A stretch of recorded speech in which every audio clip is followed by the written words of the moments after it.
16 صدی کے قدمے کے بعد میں کہہ رہا ہوں کہ ہندو ناقابل اصلاح ہے. آج کل ہمارے ہاں بہت سے دانشور ہیں، کالم نگار ہیں، انہوں نے ایک عجیب گمراہ کن بات شروع کر دی. وہ اسلام کا نظام عدل اجتماعی کہاں ہے؟ وہ اسلام کا نظام کفالت عامہ کہاں ہے؟ وہ سود اور جوئے سے پاک معیشت خوریاں چھوڑے، بے پردگیاں چھوڑے، سودی کاروبار چھوڑے. اگر ہمارے لچھر یہی رہے تو یہ پاکستان نہیں رہے گا. بھی ہے، کفالت طلب بھی ہے، اور مجھے امید ہے کہ آپ مجھ سے مختصر نہیں کرائیں گے. میرے نزدیک نوجوان نسل کے 2 کام ہیں. ایک، خود اپنے آپ کو پہچانے، اپنی خودی پہچان اور غافل انسان. اس سے میری مراد کیا ہے؟ اپنے وطن کو پہچانے. یہ وطن کون سا ہے، کیسے بنا ہے، کس نے بنایا تھا، کس مقصد کے لیے بنایا تھا. یہ جو ہے خاص ہے ترکیب میں قوم رسول ہاشمی. یہ دنیا کی طرح کا عام ملک نہیں ہے، بہت خاص ملک ہے. اپنی ملت پر قیاس اقوام مغرب سے نہ کر، خاص ہے ترکیب میں قوم رسول ہاشمی. یہ شعر اگر 100% اپلائی ہوتا ہے تو پاکستان کو. پھر یہ کہ اپنی ملت اور اپنی قومیت کو پہچانے، پھر اپنی حقیقت کو یا اپنی خودی کو پہچانے، اور پھر اپنے مقصد اور نصب العین اور زندگی کے مقصود کو پہچانے. یہ 5 پہچانے ہیں کہ جس کے بعد اب دوسرا کام کیا ہوگا؟ اس پہچان سے جو منزل مقصود معین ہو اس کے لیے تن من دھن لگانے کا عہد کریں. اب میں چاہتا ہوں کہ یہ مختلف پہچانیں جو ہیں میں ان کی تھوڑی سی تفصیل بیان کروں. ہمارا وطن پاکستان، ڈاکٹر عیسی محمد صاحب نے تو فرمایا کہ اس کی بنیاد پڑ گئی تھی دور نبوت ہی میں. خود قائد اعظم نے ایک مرتبہ فرمایا تھا کہ پاکستان مصیبت بن گیا تھا جب ہندوستان میں پہلے ہندو نے اسلام قبول کیا. عام طور پر تحریک پاکستان میں حضرت مجدد الفسانی رحمۃ اللہ کا کردار، پھر سر سید احمد خان کا کردار بیان کیا جاتا ہے. لیکن واقعہ یہ ہے کہ پاکستان کے وجود میں آنے میں سب سے بڑا کردار 2 شخصیتوں کا ہے، علامہ اقبال اور قائد اعظم.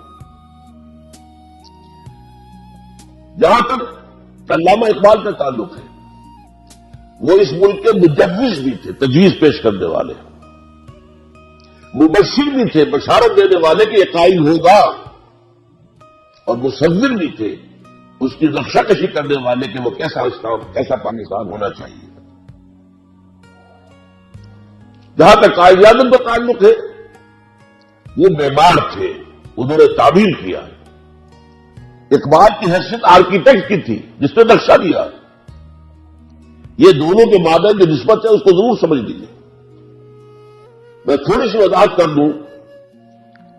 جس جماعت نے پاکستان بنایا اس کا نام مسلم لیگ، وہ 1906 میں قائم ہوئی ڈھاکہ میں. 24 برس تک، نوٹ کر لیجیے، 1930 تک مسلم لیگ صرف اشرافیہ کا ایک کلب تھا. نواب محسن الملک، نواب اسماعیل خان، نواب زادہ لیاقت علی خان، یہ نوابوں، وڈیروں، بڑے لوگوں اور سرداروں کی جماعت تھی. عوامی جماعت سرے سے نہیں تھی. اور اس کا سارا رسول کیا تھا کہ ہندوستان کی آزادی کے بعد ایسا نہ ہو کہ ہندو اکثریت مسلمان اقلیت کو دبا دے، ایکسپلائٹ کرے، اس کا استحصال کرے، اس کی تہذیب ختم کرے، جہاں تک کہ اس کا مذہب ختم کرے. صرف یہ کہ اپنے آزادی کے بعد اپنے تشخص کا تحفظ اور اپنے حقوق کی حفاظت کے لیے کوئی جو نہیں تھی بس. اور اس کے ضمن میں اتنا بڑا رول پلے کیا ایک شخص نے جس کا نام تھا محمد علی جناح. میں اس وقت قائد اعظم نہیں کہہ رہا، جس وقت کی بات میں کر رہا ہوں اس وقت تک وہ قائد اعظم نہیں تھے، محمد علی جناح. اور نوٹ کر لیجئے، وہ سیکولر خیالات کے حامل تھے، وہ قوم پرست تھے، وہ ہندوستان کی وحدت کے قائل تھے، وہ ہندو مسلم اتحاد کے سب سے بڑے سفیر تھے. ہندوؤں نے انہیں خطاب دیا ہندو مسلم اتحاد کا سفیر. بہت بھرپور کوشش انہوں نے کی. اور یہ بھی نوٹ کیجئے 1906 میں وہ مسلم لیگ میں نہیں آئے, حالانکہ ہندوستان میں موجود تھے. دادا بھائی نوروجی جو پریزیڈنٹ تھا کانگریس کا, اس کے وہ سیکرٹری تھے. 1913 میں جا کر مسلم لیگ میں شامل ہوئے ہیں مولانا محمد علی جوہر کے کہنے پر, لیکن پھر بھی اپنی کانگریس کی رکنیت پھر بھی برقرار رکھی ہے. ڈوئل ممبرشپ کانگریس کی بھی اور مسلم لیگ کی. اور یہ سن 13 سے لے کر 30 تک اندازہ سمجھیے سرتوڑ کوشش کی ہے کہ کسی طرح ہندو انصاف کی طرف آ جائیں, انصاف کی بات مانیں, مسلمانوں کے حقوق جو ہے ان کو دینے کے لیے تیار ہو جائے. لیکن ہوا کیا, اس کے بعد شدید مایوس ہو گئے ہندو سے کوئی توقع نہیں ہے, یہ انصاف نہیں کرے گا, یہ تو برباد کر کے رہے گا, تباہ کر کے رہے گا مسلمانوں کو. اور اس کا یہ نتیجہ نکلا کہ انہوں نے سیاست کو خیر بات کہہ دی. انگلستان جا کر ایک کوٹھی خریدی اور اپنی لیگل پریکٹس شروع کر دی. آپ نے نام سنا ہوگا, بہت بڑا نام ہے, ایس ایم اکرام, شیخ محمد اکرام. ان کی 3 کتابیں بڑی یوں سمجھیے کہ کلاسک کتابیں ہیں, آب کوثر, موج کوثر, روض کوثر. وہ ایس ایم اکرام اس وقت پڑھ رہے تھے انگلستان میں, آکسفورڈ میں. وہ چل کر آئے ہیں محمد علی جناح کے پاس لندن. انہوں نے کہا کہ آپ کیوں ہندوستان چھوڑا ہے, وہاں کے مسلمانوں کو تو آپ کی ضرورت ہے. یہ جملہ جو ہے محمد علی جناح کا, یہ تاریخی جملہ ہے. ہندوز آر انکورجیبل. ہندو میں نے دیکھ لیا, تجربہ کر لیا, میں نے 16 صدی کے تجربے کے بعد میں کہہ رہا ہوں کہ ہندو ناقابل اصلاح ہے. ہندوز آر انکورجیبل. اور مسلمانوں کا حال کیا ہے کہ ان کا بڑے سے بڑا لیڈر جو بات مجھ سے سنا کرتا ہے, شام تک گورنر کو یا کمشنر کو پہنچا دیتا ہے. تو ایسی قوم کی میں قیادت کیسے کروں؟ یہ میں نے چاہا کہ آپ مسلم لیگ کی تحریک کے 2 ادوار کو تقسیم کر دیجیے 1930 پر. 1930 میں اب مسلم لیگ کے افق پر خورشید تازہ کے مانند طلوع ہوئی شخصیت علامہ اقبال, جبکہ محمد علی جناح مایوس ہو کر جا کر لندن میں بیٹھ چکے. سیاست سے بے دخل, سیاست سے ہاتھ دے دیتے. 1930 کا جو خطبہ تھا علامہ اقبال کا دہلی کا, ابھی آپ نے جو تذکرہ فرمایا, 30 دسمبر سن 1930 الہ آباد, نہرو فیملی کا گھر, گڑھ بول کے گھر سے گڑھ کہنا چاہیے. اس میں آپ نے 2 کام کیا. ایک تو دلائل کے ساتھ ثابت کیا, سوشیولوجی کے تمام مسلمات کی روح سے ثابت کیا کہ مسلمان ایک علیحدہ قوم ہے. ظاہر بات ہے یہ کام سے علامہ اقبال کر سکتے تھے, یہ فلسفے کے کرنے کا کام تھا. یہ ثابت کرنا تمدنی اصولوں کے مطابق مسلمان علیحدہ قوم ہے, مسلمان کسی دوسری قومیت میں ضم نہیں ہو سکتے. اور نمبر 2, انہوں نے مطالبہ کیا کہ مسلمانوں کو علیحدہ وطن دیا جائے. اور اس کے ضمن میں ایک بات جو انہوں نے کہی وہ یہ تھی کہ یہ پروفیسی ہے, نوٹ کر لیجیے یہ لفظ, یہ ڈیسٹنی ہے, یہ میری پیشین گوئی کی تقدیر مبرم ہے کہ ہندوستان کے شمال مغرب میں ایک آزاد مسلمان ریاست قائم ہوگی. یہ تجویز نہیں تھی, اگرچہ اسی میں ڈیمانڈ بھی تھی. ایک ڈیمانڈ یہ تھی کہ جب تک انگریز یہاں ہے ان علاقوں کو ملا کر ایک صوبہ بنا دیا جائے. یہ پنجاب, سندھ, سرحد, بلوچستان کو ملا کر ایک صوبہ بنا دیا جائے تاکہ مسلمانوں کے اندر یہ تھوڑی بہت نسلی لسانی جو فرق اور تفاوت ہے رفتہ رفتہ یہ ختم ہو جائے. ظاہر بات ہے جب تک انگریز ہے علیحدہ آزاد ملک تو نہیں بن سکتا, لیکن جب انگریز جائے ود ان برٹش امپائر اور ود آؤٹ, یا باہر, یہ ایک آزاد ملک بن جائے. دوسری بات جو آپ نے کہی, دوسرا خواب جو آپ نے دیکھا وہ کیا تھا کہ اگر ہمیں یہ مل گیا پاکستان, ہمارا پاکستان کا لفظ استعمال نہیں کیا تھا, اگر علیحدہ ملک مل گیا تو ہمیں موقع مل جائے گا کہ اسلام کے چہرے پر جو بدنما داغ اور دھبے آ گئے تھے دور امپیریلزم میں, دور شہنشاہیت میں. ذرا غور کیجیے, اس جملے کو سمجھنا ہوگا. پہلے اسلام کا ایک دور ہے حضور کا زمانہ اور خلافت راستہ, اس دور کا اسلام کچھ اور تھا.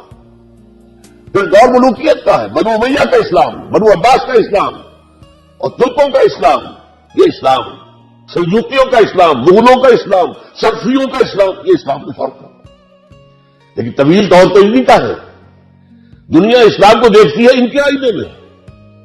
ہمیں موقع مل جائے گا کہ اسلام کے چہرے سے یہ بدنما داغ اور دھبے ہم دھو دیں اور اسلام کی اصل روح کے مطابق، یہ پھر الفاظ نوٹ کیجیے، اسلام کی اصل روح کے مطابق اور عصر حاضر کے زمانے کے تقاضوں کے مطابق ہم ایک نظام اور ایک دنیا کے اندر ریاست قائم کر کے اسے روشنی کا مینار بنا دیں. یہ تھا نظریہ پاکستان. آج کل ہمارے ہاں بہت سے دانشور ہیں، کالم نگار ہیں، انہوں نے ایک عجیب گمراہ کن بات شروع کر دی ہے. پاکستان کا نظریہ کچھ نہیں تھا، یہ صرف بڑی ہوئی بات ہے، گڑی ہوئی بات ہے. یہ بات صحیح ہے کہ پاکستان کا نظریہ 1906 سے نہیں تھا، لیکن 1930 سے تھا. اور چونکہ در حقیقت بات کی مسلم لیگ کو میں کہتا ہوں کہ وہ اصل مسلم لیگ، وہ دور، وہ اقبال کی مسلم لیگ ہے. اس لیے اگلی بات میں آپ سے پھر کہوں گا کہ جب علامہ اقبال نے یہ انجیکشن دیا ہے، جو مسلم لیگ کی ایک تحریک تھی، اس میں جو ہے اب یہ انجیکشن دیا احیاء اسلام. ہم تو دنیا میں دوبارہ اسلام کا نقشہ پیش کرنا چاہتے ہیں. یہ تو مشنری رول تھا، داعیانہ رول تھا، پیغمبرانہ رول تھا. اس رول سے ظاہر بات ہے کہ خون گرم ہوا ہے ملت اسلامیہ ہندوستان کا، اور اس کے اندر وہ جوش پیدا ہوا ہے جو علامہ اقبال کی شاعری سے بھی بہت پہلے پیدا ہو چکا تھا شاعری کے ذریعے. لیکن اب آپ علامہ اقبال گئے ہیں 1932 میں لندن، تیسری گول بیس کانفرنس.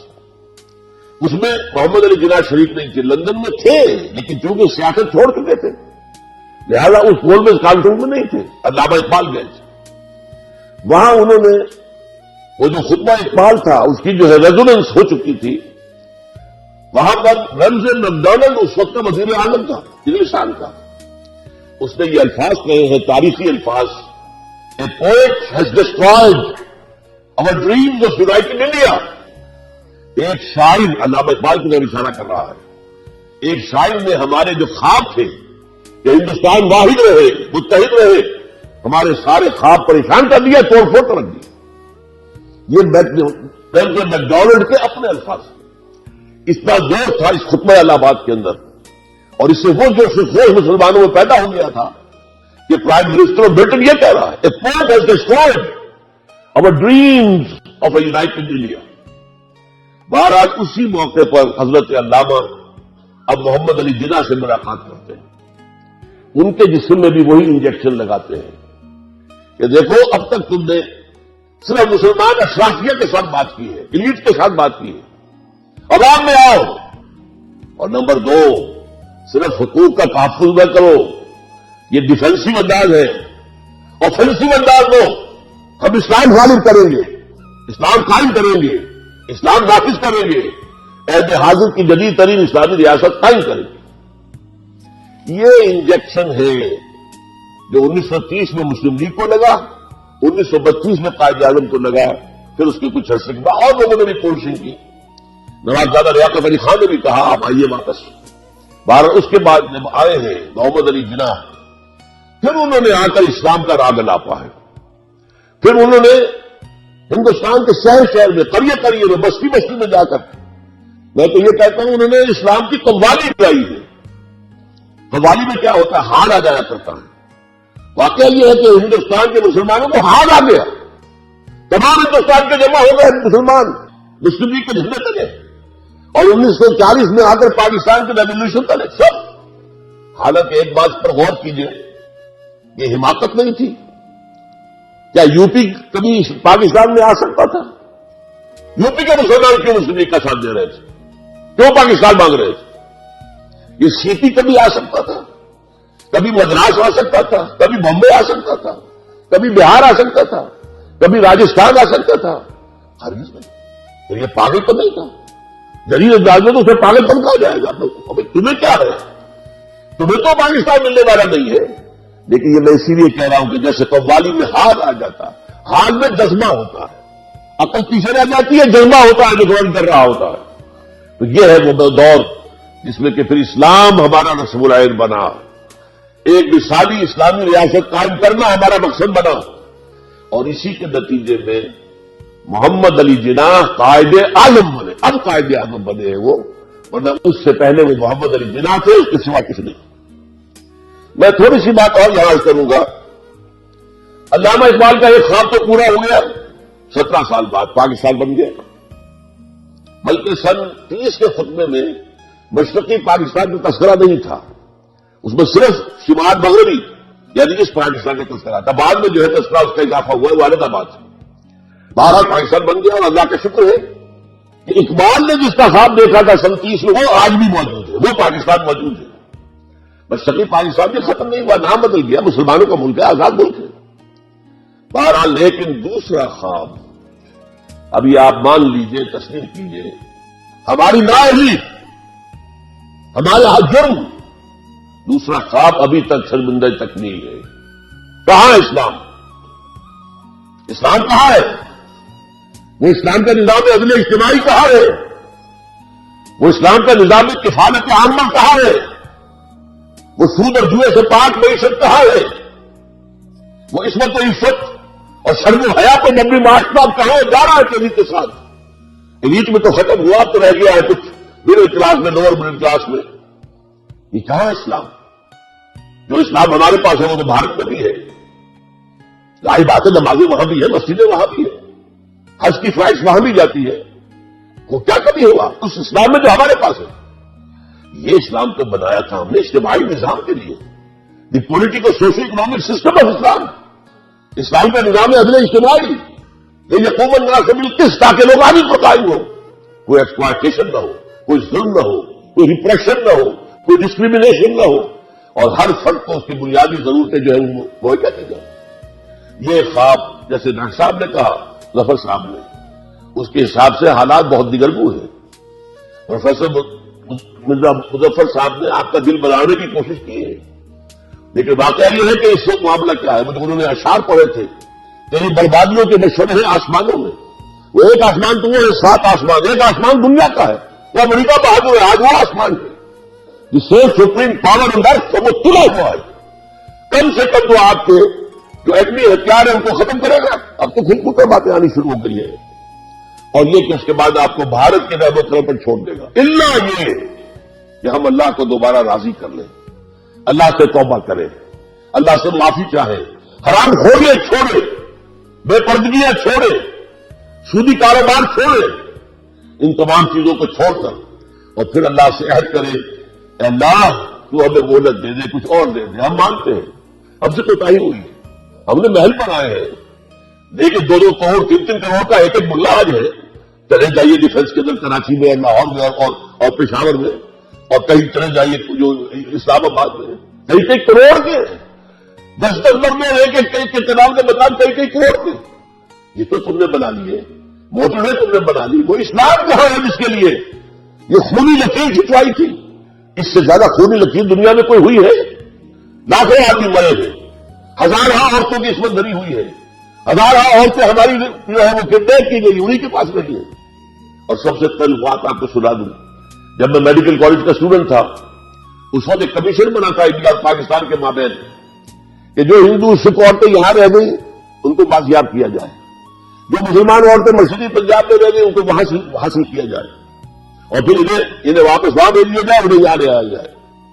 اس کمیشن کے ایک رکن نے مجھے ایک بات بتائی، مجھے جب بھی میں یاد کرتا ہوں میں تب تک پکاری ہوتی ہے، کہتے ہیں وہاں مسلمان عورتوں نے ہمارے ساتھ آنے سے انکار کر دیا، بات کیا کہی 100% تھی، اب آئے ہمیں لینے کے لیے، جب ہمارے 2-2 3-3 بچے ہو گئے نا، اور نمبر 2 تمہارے ہاں ہمیں قبول کون کرے گا، کون ہم شادی پسند کرے گا؟ تو مسلمان عورتوں نے آنے سے انکار کیا۔ آپ اندازہ کیجیے، یہ مسلمان خواتین محمد کی بیٹیاں ہیں صلی اللہ علیہ وسلم، لیکن اس قیمت پر ہم نے پاکستان لیا، کیوں لیا تھا؟ اسلام کے لیے لیا تھا، اور ہم مجرم ہیں اللہ کے، اور یہ جان لیجیے اللہ جہاں رحیم ہے، غفور ہے، ستار ہے، غفار ہے، شدید الانتقام بھی ہے، شدید العقاب بھی ہے، سزا بھی بہت سخت دیتا ہے، اور بڑی بڑی سزائیں ہمیں دی گئی ہیں۔ کیا اس پاریوں میں اسلام ختم نہیں ہوا؟ جہاں 800 برس حکومت کی تھی، ایک بچہ باقی نہیں رہا، یہ ساری سزائیں ہم پر بھی آئی ہیں، کیا 1 کروڑ کے لگ بھگ تاتاریوں نے قتل نہیں کیے تھے مسلمان؟ تو یہ نہ سمجھیے کہ نہیں ہوگا اور بن گیا ہے تو ہمیشہ رہے گا، یہ بات نہیں ہے۔ ہاں توبہ اگر کرے، جیسے حضرت یونس علیہ السلام کی قوم نے توبہ کی تھی، عذاب کے آثار شروع ہو چکے تھے، پوری قوم نے توبہ کی تو اللہ نے عذاب واپس اٹھا لیا۔ ہو سکتا ہے اب بھی، لیکن جو ہمارے لچھن ہیں، جو ہمارے شب و روز ہیں، جو ہماری دلچسپیاں ہیں، جو ہمارا رہن سہن ہے، جو ہمارا تمدن ہے، یہ جو ابھی شعر پڑھ رہے تھے کہ تم غزہ میں تم ہو نصارا تو تمدن میں ہنود، یہ مسلمان ہیں جنہیں دیکھ کے شرمائے یہود۔ اگر ہمارے لچھن یہی رہے تو یہ پاکستان نہیں رہے گا۔ میرے نزدیک اس کا رجاؤ میچ ختم ہو چکا ہے۔ واحد پاکستان، آج آپ کی نوجوان نسل پوچھ رہی واحد پاکستان، یہ پاکستان کس لیے بنا؟ آپ نے جو نظریہ دیا تھا اس کا تو کہیں وجود ہی نہیں، وہ تو کہیں ہے ہی نہیں، بلکہ لوگ کہہ رہے ہیں نظریہ کوئی تھا نہیں، بکواس ہے۔ یہ تو جنرل شیر علی نے ایک خاص موقع پر ایوب خان کے دور میں بنا لیا تھا نظریہ پاکستان، نظریہ پاکستان کچھ ہے نہیں۔ میں نے آپ کے سامنے وہ الفاظ پڑھ دیے، میرے پاس اصل الفاظ بھی موجود ہیں، لیکن پڑھ کے سنانا میرے لیے یہاں پر جو ظاہر بات ہے کہ ممکن نہیں ہے۔ اگر اول یہ کہ شمال مغرب میں ہندوستان کے ایک آزاد اسلامی ریاست بنے گی، اور اگر ہمیں موقع مل گیا تو ہم اسلام کے چہرے پر جو بدنما داغ اور دھبے دور ملوکیت میں آ گئے تھے، عرب امپیریلزم کا استعمال کیا ہے، ان دو دھبوں کو دھو کر اسلام کا روح انور، اسلام کا اصل چہرہ، روشن چہرہ دکھا دیں، جو اس کی اصل روح یعنی دور خلافت راشدہ کی روح اور عصر حاضر کے تقاضوں کو ملا کر ایک جدید اسلامی ریاست بن جائے۔ بہرحال پہلی بات تو یہ کہ آپ اس پاکستان کے وارث ہیں، اس پاکستان کا قرض ہے آپ پر، مجھ پر، ہر انسان پر۔ لیکن ہم نے اگر صرف اپنے پروفیشنلز، اپنی کوٹیاں، اپنے ڈرائنگ رومز، اپنے ہی سمسارے جو ہے اعلیٰ سے اعلیٰ کار اور اعلیٰ سے اعلیٰ جو ہے بڑے سے بڑا ٹی وی لا کر رکھنا، اگر زندگی کا مقصد یہ بن گیا تو دیکھنا ان بستیوں کو تم کے ویراں ہو گئی، دیکھنا ان بستیوں کو تم کے ویراں ہو گئی۔ یہ جو اشعار پڑھے تھے ڈاکٹر صاحب نے وہ صحیح ہے بالکل۔